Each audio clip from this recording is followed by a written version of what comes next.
citizens of Britain, we are anonymous. The riots that we have witnessed over the last week, whilst violent and misguided, are a product of decades of neglect inflicted on your country by various governments. We do not condone mindless thuggery, but that does not stop us from seeing the reality behind it. Your politicians and the media do their best to avoid seeing that reality. They would rather manipulate public anger in order to cloud judgment and create division.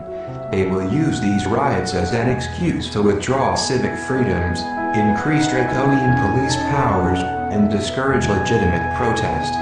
By placing their emphasis on mindless criminality, your politicians mask the extent to which a significant section of society is stuck in an impoverished way of life with little hope for the future. Anonymous senses your displeasure and witnesses the iron fist of the state being used more and more often to put down dissent before it begins. We note also the ever-increasing tide of propaganda issued to justify these repressive acts. The law is no longer the protector of the citizens, but the protector of the wealthy, few from the many, who have very little. Justice has become yet another commodity that only the wealthy can afford. We sympathize with the anger that seethes under the facade of your country's diplomatic image.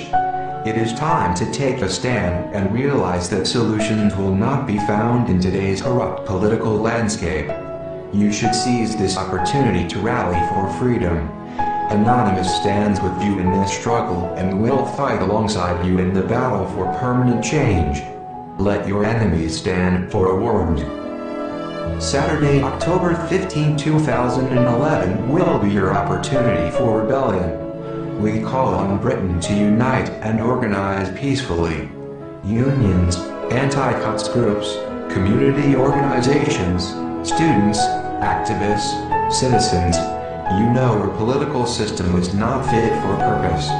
Rally your supporters and stand together in holding mass protests in your major cities. Together you can send a powerful message to your government. You are the people of Britain, and your voice will be heard. Yours sincerely, Operation Britain. We are anonymous. We are legion. We do not forgive. We do not forget. Expect us.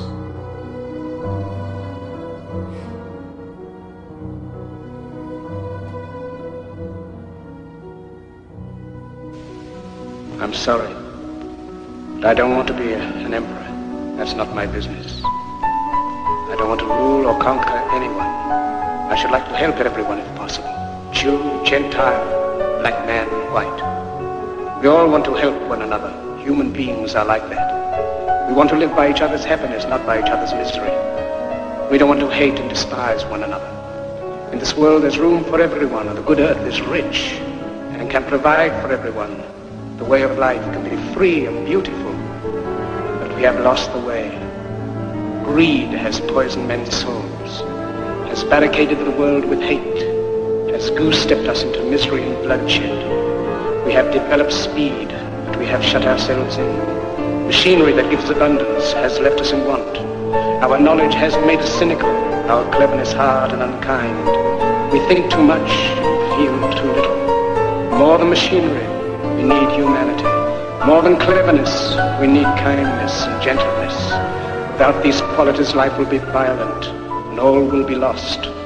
The aeroplane and the radio have brought us closer together.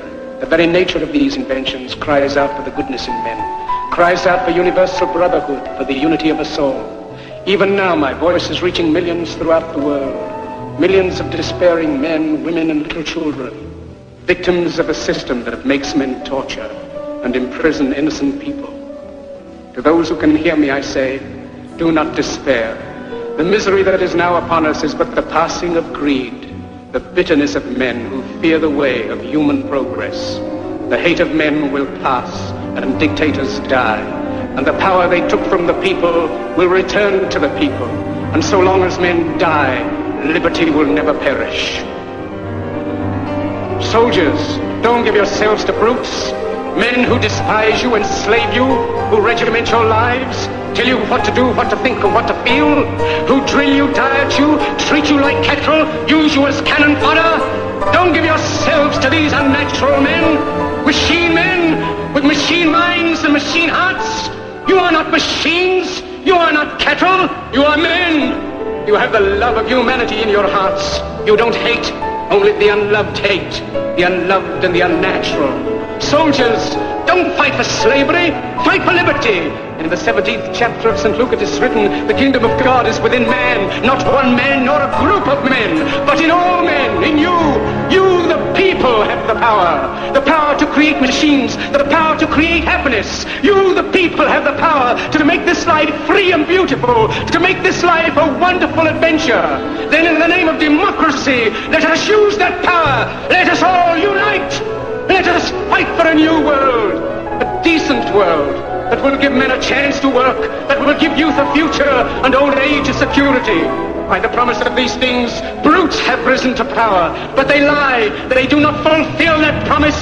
They never will. Dictators free themselves, but they enslave the people.